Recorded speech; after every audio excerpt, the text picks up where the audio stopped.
Okay, let's dive into one of Python's most fundamental data structures.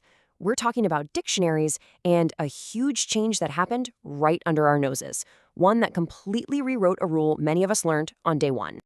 So you create a Python dictionary. What order do the keys come out in? I mean, it seems like a simple question, right? But the answer is way more surprising than you might think, and it has a pretty fascinating story. For a very long time, the answer was just it's random, but that's not true anymore. For years, every single person learning Python had this one core rule drilled into their heads. It was one of those first week intro to Python facts that you just had to know. And this wasn't just some friendly advice.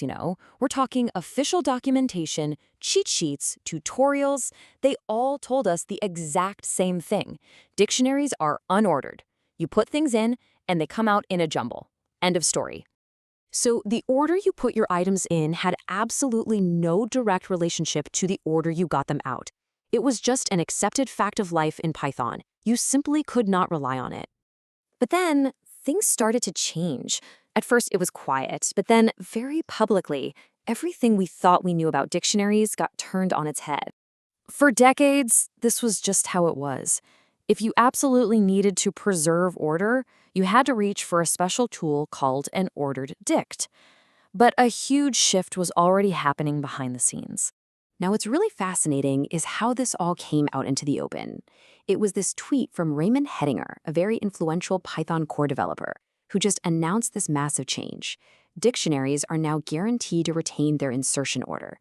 And yeah, the community went absolutely wild. This change didn't just happen overnight. It actually started as a sort of happy accident, a side effect of a new, more efficient dictionary design in Python 3.6. But it turned out to be so useful that by Python 3.7, it was made official. It became a language guarantee. So, how in the world did this happen? It wasn't magic, right? Nope. It was all thanks to a really clever redesign of the dictionary's internal machinery. Let's take a look. Okay, so the old way, on the left, used what's called a sparse hash table. Think of it like a giant, mostly empty filing cabinet where items were just scattered around based on their hash value. It made their order totally unpredictable. The new way, though, on the right, so much smarter. It uses a compact, tidy array to store the key value pairs one after another as they come in, and then it has a separate little index to find them super fast. And right there, that's the secret sauce. Because new items are always just tacked on to the end of that compact array, the original insertion order is perfectly preserved. This one change made dictionaries faster, more memory efficient, and gave us ordering basically for free. It's brilliant. Okay, so you're probably wondering what I was wondering. If dictionaries are ordered now, what about sets? I mean, they're close cousins after all. Well, here's the thing you have to remember. Despite the huge change to dictionaries, sets in Python are still explicitly and intentionally unordered. So don't fall into the trap of thinking they changed too. They didn't. And there's a good reason for this. Python's sets are designed to mirror the actual mathematical definition of a set, where the only thing that matters is membership. Is an item in the set or not? The order of those items is completely irrelevant. Okay, so let's get practical. What does this actually mean for you when you're writing code day to day? Because there are some subtle gotchas that you really need to be aware of. All right, have a look at these two dictionaries. They contain the exact same items, but, and this is the important part, they were created in a different order. So, what do you think? In our modern order-aware Python, if you check for equality, does the double equals operator care about the order now, or just the contents?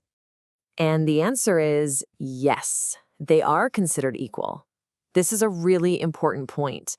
To maintain backward compatibility and not break a ton of old code, the standard dictionary equality operator continues to ignore order. So let's recap the crucial takeaways. First, .pop item, which used to pull out a random item, now reliably removes the last one you added. It's last in, first out. Second, a dictionary is not a list, even if its keys are integers, it uses a lot more memory. Third, and this is the big one, the equality check still ignores order. That can really trip you up.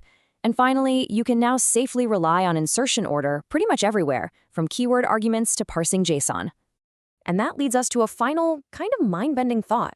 This change has created this weird and wonderful new reality, where two dictionaries can be equal, but produce totally different results when you loop over them.